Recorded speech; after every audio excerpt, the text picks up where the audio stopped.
अपने YouTube channel Jaipur study zone पर। आज की वीडियो में हम गुप्त काल भाग 2 के बारे में पढ़ेंगे। यदि आप चैनल पर पहली बार आए हैं तो चैनल को सब्सक्राइब करें। मेरे द्वारा डाले गए सभी वीडियो की जानकारी प्राप्त करने के लिए बेल आइकन पर जाकर क्लिक करें। यदि वीडियो पसंद आए तो लाइक करें, ज़्यादा से ज़्यादा शेयर करें। दोस्तों, इस वीडियो में हम गुप्त काल भाग 2 के बारे में पढ़ेंगे। इसमें हम गुप्त काल का भारतीय संस्कृति के प्रति योगदान, जो भी धर्म में, मूर्ति कला में, चित्रकला में, विज्ञान एवं तकनीकी में रहा, उसके बारे में हम विस्तृत अध्ययन करेंगे। इससे पहले हमने गुप्त काल का भाग 1 के बारे में पढ़ा था, जिसमें गुप्त काल के प्रमुख शासक एवं प्रशासन के बारे में हमने पढ़ा था। हमारी कोशिश रहेगी टॉपिक से संबंधित समस्त जानकारी आपको दे सके। तो साथियों, पढ़ते हैं गुप्त काल के बारे में। भारतीय संस्कृति के प्रति क्या क्या योगदान किया गया, कौन कौन सी पुस्तकें लिखी गई, कौन कौन से धर्म हुए, इनकी जो तरक्की हुई है वो किस प्रकार से हुई है। तो इसमें सबसे पहले हम धर्म के बारे में पढ़ेंगे। तो सबसे पहला धर्म आता है हिंदू धर्म। गुप्त काल ब्राह्मण धर्म के पुनरुत्थान का काल माना जाता है। माना जाता है कि इस काल में ब्राह्मण धर्म की बहुत ही उन्नति हुई थी। इस समय के गुप्त शासकों ने अश्वमेध, वाजपेय, इसके अलावा वाजस्नेय यज्ञ, राजसूय यज्ञ इत्यादि यज्ञों का आयोजन भी कराया। गुप्त काल में ब्रह्मा, विष्णु, महेश की त्रिमूर्ति के रूप में पूजा प्रारंभ होती है। मूर्ति पूजा जो है सर्वप्रथम गुप्त काल में ही मानी जाती है, प्रारंभ हुई थी। तो ब्रह्मा और विष्णु तथा महेश की त्रिमूर्ति के रूप में पूजा गुप्त काल में प्रारंभ होती है। इस काल में मूर्ति उपासना का केंद्र बन गई। मूर्तियां बनने लगी और मूर्तियों की ही पूजा समाज के लोग करने लगे। धीरे धीरे यज्ञ का स्थान उपासना ने ले लिया। यज्ञ के आदि करवाने का जो है वह कम होता गया प्रचलन, और धीरे धीरे मूर्तियां बनने लग गई और उन्हीं की पूजा लोग बाग करने लग गए थे। तो इस तरह से ब्रह्मा, विष्णु, महेश की त्रिमूर्ति के रूप में पूजा प्रारंभ हुई और मूर्ति ने उपासना ने जो है यज्ञ का स्थान ले लिया और मूर्ति जो है उपासना का केंद्र बन गई। और ब्राह्मण धर्म के पुनरुत्थान का काल भी माना जाता है। हिंदू धर्म के दो प्रमुख संप्रदाय विकसित हुए गुप्त काल में। एक तो वैष्णव संप्रदाय और एक शैव। शैव मतलब शिव की उपासना करने वाले, और वैष्णव यानी विष्णु जी की उपासना करने वाले। तो इस प्रकार से हिंदू धर्म के दो प्रमुख संप्रदाय विकसित हुए। गुप्त शासकों का व्यक्तिगत धर्म वैष्णव धर्म था। समस्त गुप्त शासकों ने व्यक्तिगत रूप से वैष्णव धर्म को ही अपनाया था। उन्होंने परम भागवत की उपाधि भी धारण की थी। भागवत धर्म के जो संस्थापक थे वे विष्णु को माना गया है, तो उनका धर्म वैष्णव धर्म हो जाता है। और इस तरह से गुप्त शासकों ने परम भागवत की उपाधि धारण करी थी। गुप्तकालीन मुद्राओं पर वैष्णव के जो प्रतीक हैं, विष्णु के जो प्रतीक हैं, शंख, चक्र, गदा, कमल और लक्ष्मी के चित्र दिखाई पड़ते हैं। गुप्तकालीन मुद्राओं पर विष्णु से संबंधित जो भी प्रतीक हैं, शंख, चक्र, गदा, कमल और लक्ष्मी इत्यादि के चित्र दिखाई देते हैं। यद्यपि गुप्त शासक वैष्णव धर्म के अनुयायी थे, लेकिन उनकी धार्मिक सहिष्णुता के कारण शैव धर्म का भी पर्याप्त विकास होता है। ऐसा नहीं है कि वैष्णव धर्म अपना लिया तो सभी को उन्होंने बाध्य किया कि वैष्णव धर्म ही अपनाइए। नहीं, उनकी नज़र में सभी धर्म जो है मान्य होते थे, इसीलिए उन्होंने कभी एक धर्म को नहीं माना। इसीलिए वहाँ पर शैव धर्म का भी पर्याप्त विकास होता है। वैष्णव और शैव दोनों ही धर्मों का समन्वय गुप्त काल में दिखाई पड़ता है। गुप्त काल में वैष्णव और शैव दोनों धर्मों का समन्वय होता है। इस काल में भागवत धर्म का व्यापक विकास हुआ। भागवत धर्म वैष्णव धर्म था और वैष्णव जो है धर्म के संस्थापक हैं विष्णु जी माने गए हैं, और भागवत का भी जो है संस्थापक विष्णु को माना गया है। तो भागवत धर्म का इस समय व्यापक प्रचार होता है। इस काल में भागवत धर्म का व्यापक विकास हुआ। विष्णु और नारायण की मूर्तियां, गरुड़ ध्वज और मंदिर बनने लगे। विष्णु से संबंधित नारायण और विष्णु एक ही है, तो इनकी मूर्तियां बनने लगी। इनका जो वाहन था गरुड़, ये इनकी एक ध्वजा के ऊपर गरुड़ का चित्र बना करके फहराया जाने लगा, और इनके विष्णु के जो है मंदिर भी पर्याप्त मात्रा में बनने लगे। इस काल में शिव मंदिरों का निर्माण भी हुआ। शैव धर्म भी प्रचलन में था, इसलिए शिव मंदिरों का भी निर्माण हुआ। शिव की मूर्तियां मानव आकार में और लिंग के रूप में बनी थी। मानव आकार में शिव जी की मूर्तियां बनाई गई और शिवलिंग के रूप में भी इनकी पूजा होती थी। गुप्त काल में शैव धर्म के अनेक संप्रदायों का विकास हुआ, जैसे शैव संप्रदाय, कालामुख संप्रदाय, कापालिक संप्रदाय और पशुपति संप्रदाय। इस प्रकार से गुप्त काल में वैष्णव धर्म के अलावा शैव धर्म का भी पर्याप्त विकास हुआ।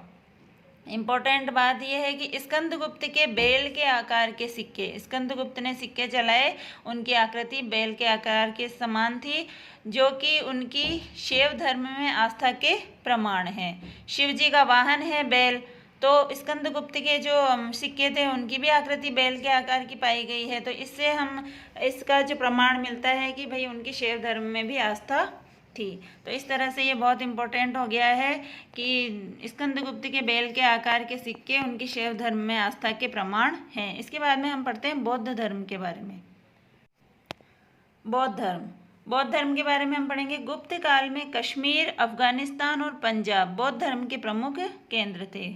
गुप्त काल के अंदर बौद्ध धर्म के प्रमुख केंद्र थे कश्मीर, अफगानिस्तान और पंजाब। इस काल में बौद्ध धर्म का जो महायान संप्रदाय है वह काफ़ी लोकप्रिय हुआ। बौद्ध धर्म का जो महायान संप्रदाय, एक हीनयान और एक महायान जो संप्रदाय है वह काफ़ी लोकप्रिय होता है।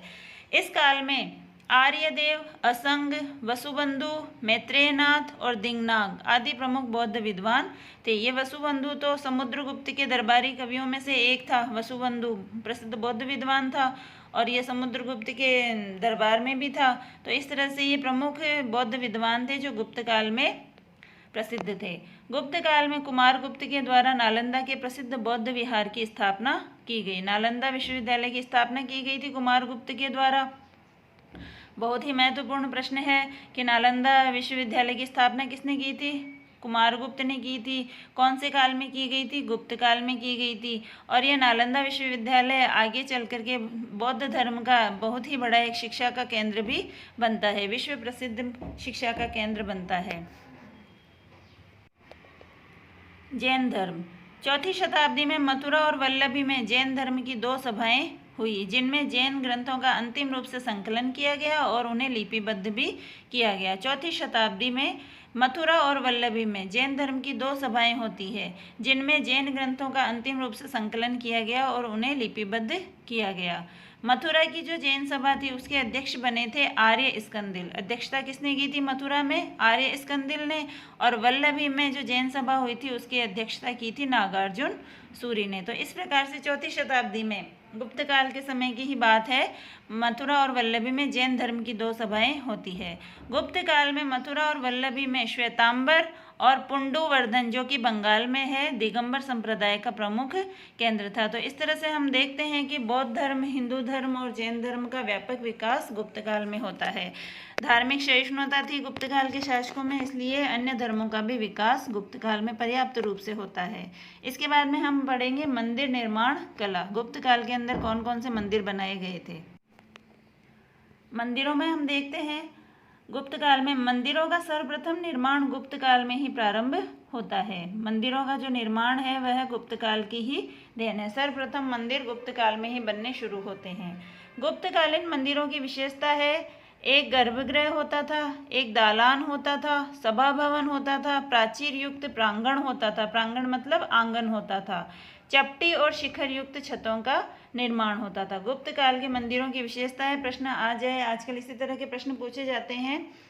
तो निम्नलिखित में से गुप्तकालीन मंदिरों के बारे में कौन सा सही है, कौन सा गलत है, इस तरह से लाइनें बना करके पूछी जाती है। तो पूछ सकते हैं कि गुप्तकालीन मंदिरों की निम्नलिखित में से विशेषता कौन सी है? तो गर्भगृह, दालान, सभा भवन, प्राचीर युक्त प्रांगण, चपटी और शिखर युक्त छतों का निर्माण होता था। अधिकांश मंदिर विष्णु भगवान के थे। स्वाभाविक सी बात है कि वैष्णव धर्म के अनुयायी थे गुप्त शासक, तो वे विष्णु भगवान के मंदिर अत्यधिक मात्रा में बने थे। इसके अलावा शैव धर्म के भी अनुयायी थे उस समय, तो शिव मंदिरों का भी निर्माण होने लगा था, लेकिन ज़्यादातर मंदिर विष्णु भगवान के ही थे। तो हम आगे बढ़ते हैं। प्रसिद्ध प्रमुख मंदिर जो भी गुप्त काल में बने थे। पहला मंदिर है देवगढ़ का दशावतार मंदिर। बहुत ही इम्पोर्टेंट है दोस्तों, देवगढ़ का दशावतार मंदिर। देवगढ़ झांसी उत्तर प्रदेश में पड़ता है। झांसी आज पहले एमपी में था, लेकिन अब उत्तर प्रदेश में है। तो देवगढ़ का दशावतार मंदिर झांसी उत्तर प्रदेश में है। गुप्तकालीन मंदिर स्थापत्य की सर्वोत्कृष्ट रचना मानी जाती है। देवगढ़ का दशावतार मंदिर झांसी उत्तर प्रदेश में है और गुप्तकालीन मंदिर स्थापत्य की सर्वोत्कृष्ट रचना मानी जाती है। उत्तर भारत में मंदिरों में शिखर निर्माण का पहला प्रमाण बहुत ही इम्पोर्टेंट है। ये इस मंदिर के बारे में जितनी भी बातें हैं सभी महत्वपूर्ण है दोस्तों। तो उत्तर भारत में मंदिरों में शिखर निर्माण का जो पहला शिखर निर्माण हुआ था मंदिरों में, वह पहला निर्माण देवगढ़ के दशावतार मंदिर में ही होता है।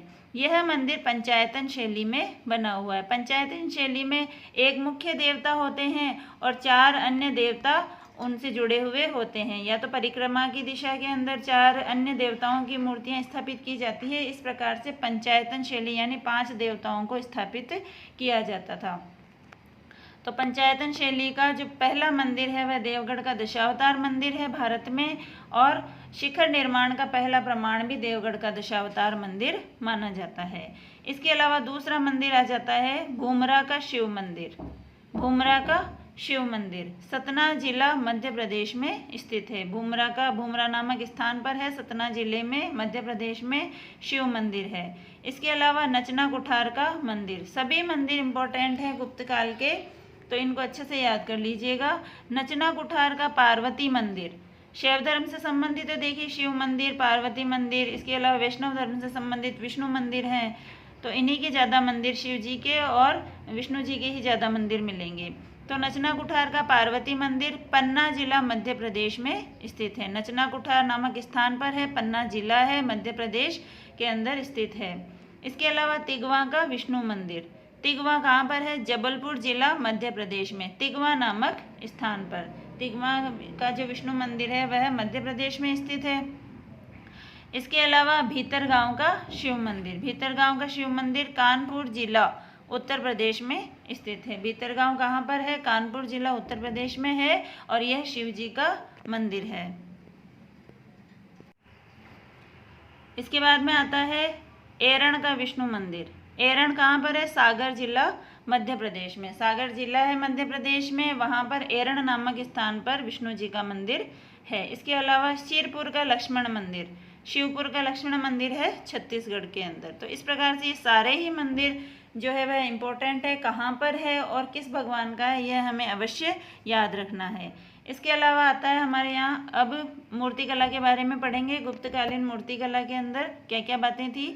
विभिन्न धर्मों से संबंधित मूर्तियों का निर्माण होता है। धार्मिक सहिष्णुता थी तो सभी धर्मों का समान रूप से सम्मान होता था, तो यहाँ पर विभिन्न धर्मों से संबंधित मूर्तियों का निर्माण हुआ। मथुरा, सारनाथ और पाटलिपुत्र मूर्तिकला के प्रमुख केंद्र थे। मूर्तिकला के प्रमुख केंद्र थे मथुरा, सारनाथ और पाटलिपुत्र।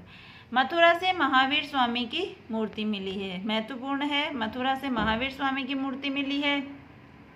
भगवान विष्णु और उनके अवतारों की मूर्तियां भी मिली है। उनके विभिन्न अवतार हुए थे विष्णु भगवान के, तो उन अवतारों की मूर्तियां भी मिली है। इसके अलावा बहुत ही महत्वपूर्ण है कि गंगा यमुना का मूर्ति रूप गुप्त काल की ही देन है। तो दोस्तों हम पढ़ते हैं कि मूर्तियां जब सबसे पहले गुप्त काल में ही बनना शुरू होती है, तो गंगा यमुना का भी मूर्ति रूप गुप्त काल की ही देन मानी गई है। गुप्त काल में ही शिव के अर्धनारीश्वर रूप की रचना होती है। सभी प्रश्न बहुत ही महत्वपूर्ण है, परीक्षा की दृष्टि से बहुत महत्वपूर्ण प्रश्न बता रही हूँ मैं यहाँ पर, आप अच्छे से पढ़िएगा दोस्तों। तो गुप्त काल में शिव के अर्धनारीश्वर रूप की रचना हुई थी। 4वीं शताब्दी में बनी उदयगिरी की विशाल वराह मूर्ति गुप्त काल के मूर्तिकारों की कुशलता का प्रमाण मानी जाती है।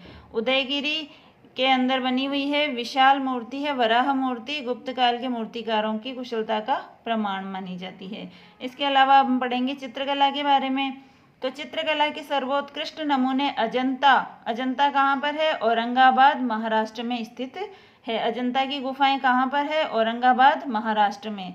और बाघ की गुफाएं हैं ग्वालियर मध्य प्रदेश में। तो चित्रकला की सर्वोत्कृष्ट जो नमूने हैं, सबसे अच्छे नमूने हैं, वे अजंता और बाघ की गुफाओं से मिलते हैं।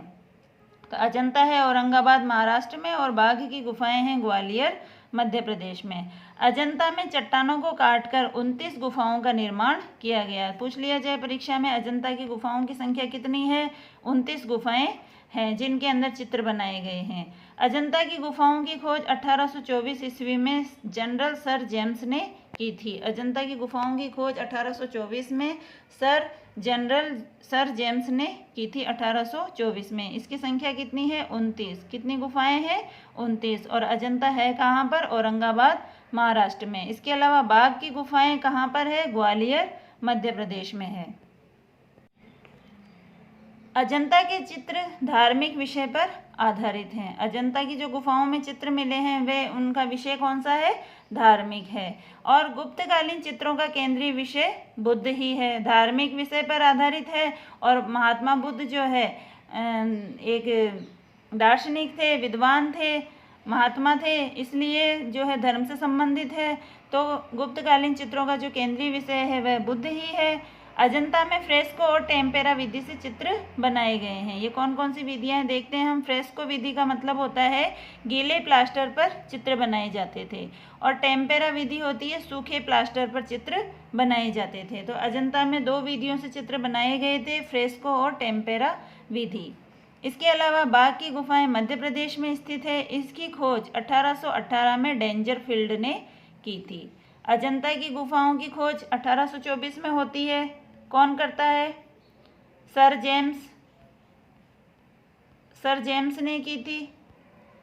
और बाघ की गुफाओं की खोज डेंजरफील्ड ने की 1818 में। और इन गुफाओं की जो संख्या है वो कितनी है? 9 है। बाघ की गुफाएं 9 हैं और अजंता की गुफाएं कितनी है? 29 है। तो इस प्रकार से बाघ की गुफाओं के चित्र मानव के लौकिक जीवन की झांकी मिलती है। अजंता के जो चित्र हैं वे धार्मिक विषय पर आधारित हैं, लेकिन बाघ की गुफाओं के चित्र जो है मानव के लौकिक जीवन से संबंधित है। यही अंतर है अजंता और बाघ की गुफाओं के अंदर कि अजंता के चित्र तो धार्मिक विषय पर आधारित हैं, धर्म से संबंधित हैं, और बाघ की गुफाएं साधारण मानव के लौकिक जीवन से संबंधित है। इसके बाद में हम पढ़ेंगे गुप्तकाल से संबंधित कौन कौन से अभिलेख हैं जिनसे गुप्तकाल के बारे में हमें जानकारी प्राप्त होती है। तो सबसे पहले आता है, सबसे महत्वपूर्ण है, सबसे पहला प्रयाग प्रशस्ति।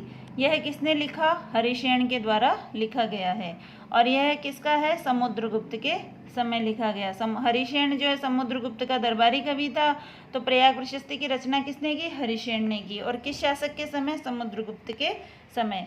सर्वप्रथम इसे अशोक के कौशाम्बी स्तंभ पर उत्कीर्ण कराया गया था। अशोक का कौशाम्बी स्तंभ उत्तर प्रदेश में ही है, और सबसे पहले इसको कौशाम्बी स्तंभ पर उत्कीर्ण कराया गया था। बाद में इसे इलाहाबाद के किले में लाया गया। प्रयाग प्रशस्ति वर्तमान में कहाँ पर है? इलाहाबाद में है। इसकी भाषा संस्कृत है, लिपि ब्राह्मी है और चंपू शैली। चंपू शैली का मतलब होता है गद्य और पद्य शैली। गद्य और पद्य दोनों शैलियों के रूप में लिखना चंपू शैली कहलाती है। तो भाषा संस्कृत हो जाएगी, और ब्राह्मी लिपि और चंपू शैली यानी गद्य पद्य दोनों में यह लिखा हुआ है। इसके अलावा दूसरा आता है भीतरी अभिलेख। भीतरी अभिलेख गाजीपुर उत्तर प्रदेश में स्थित है। भीतरी अभिलेख कहाँ पर है?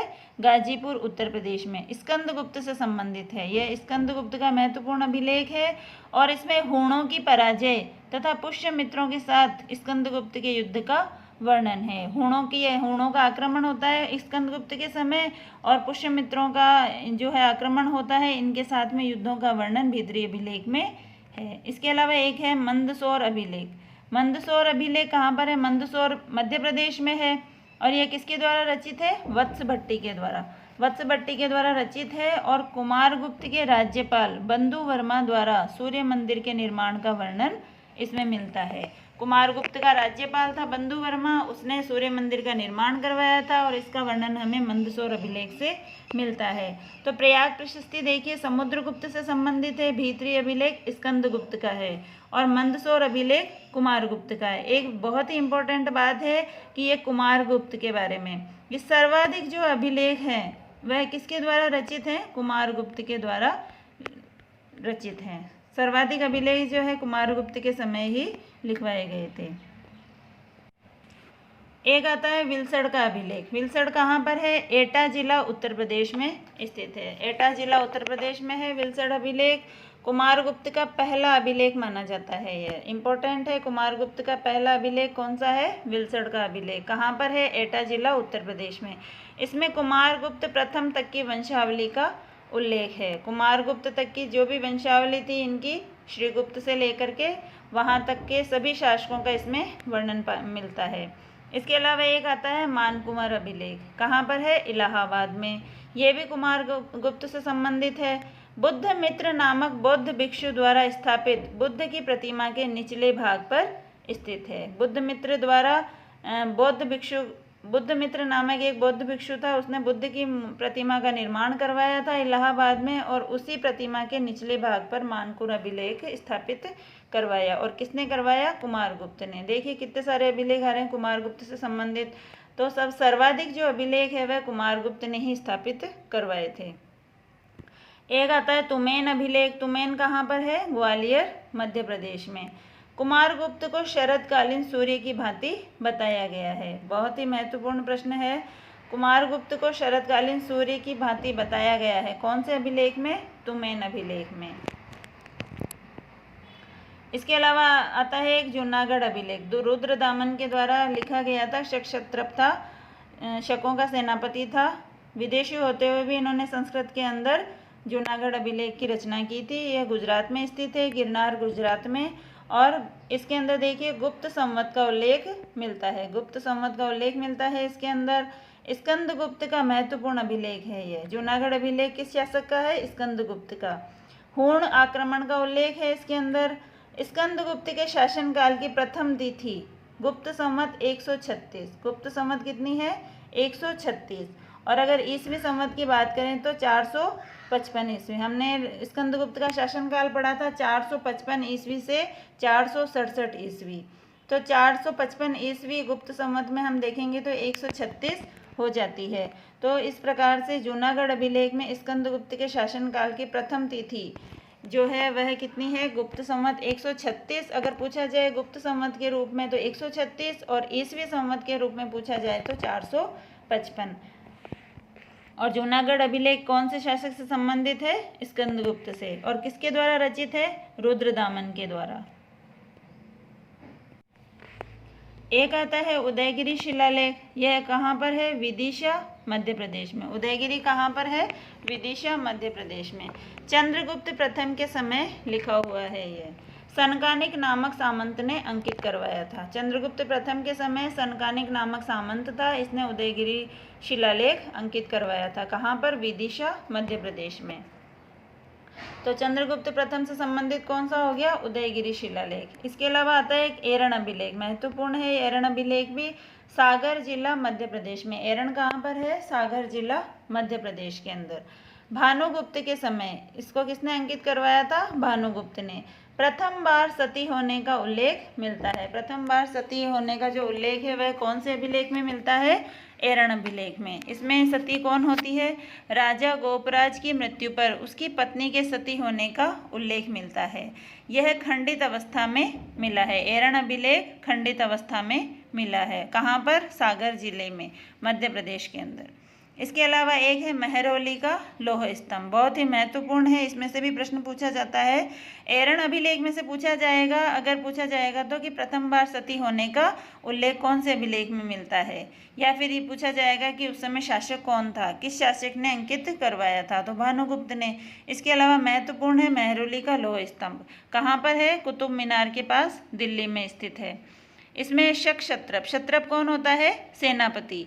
शकों का जो सेनापति था रुद्र सिंह तृतीय पर चंद्रगुप्त विक्रमादित्य की विजय का उल्लेख है इसके अंदर।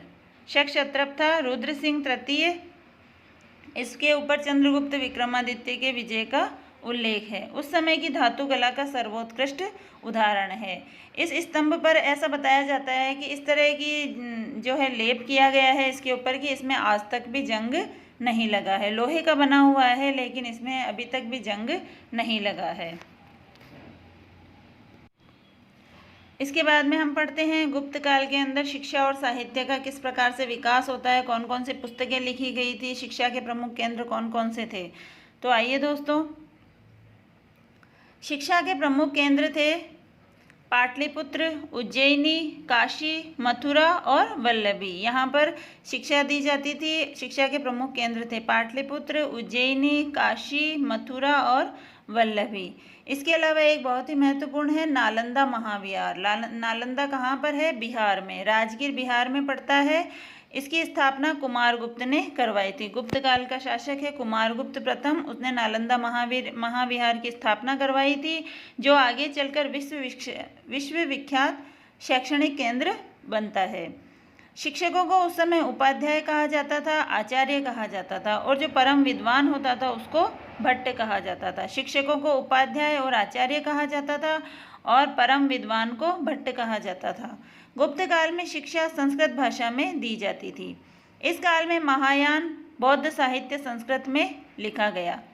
बौद्ध धर्म की जो है महायान शाखा के अंदर जो साहित्य रचा गया था वह संस्कृत भाषा में लिखा गया। हमने पहले पढ़ा भी है कि गुप्त काल में जो बौद्ध धर्म की जो महायान संप्रदाय है वह काफ़ी लोकप्रिय हुआ था। तो ये इसका जो साहित्य है वह संस्कृत भाषा में लिखा गया। गुप्त शासकों ने संस्कृत को राजभाषा बनाया था। गुप्त शासकों की जो राजभाषा है वह कौन सी थी? संस्कृत थी। कालिदास ने 4 काव्य ग्रंथ लिखे जिनके बारे में हम पढ़ते हैं आगे। कालिदास ने 4 काव्य ग्रंथ लिखे, ऋतु संहार, कुमार संभव, रघुवंशम और मेघदूत। इस प्रकार से 4 काव्य जो है लिखे इन्होंने, और 3 नाटक लिखे। 3 नाटक कौन कौन से हैं? विक्रम और वशियम, मालविकाग्निमित्रम और अभिज्ञान शाकुंतलम। 3 नाटक लिखे हैं और 4 काव्य ग्रंथ लिखे हैं। इसके अलावा अन्य कई विद्वान हुए जिन्होंने अलग अलग ग्रंथ लिखे हैं। हम पढ़ते हैं आगे।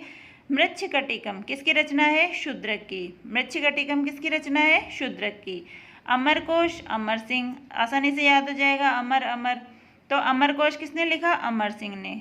कामसूत्र किसने लिखा? वात्सायन ने। कामसूत्र किसकी रचना है? वात्सायन की। रावण वध किसकी है? वत्स भट्टी की। वत्स भट्टी की रचना है रावण वध।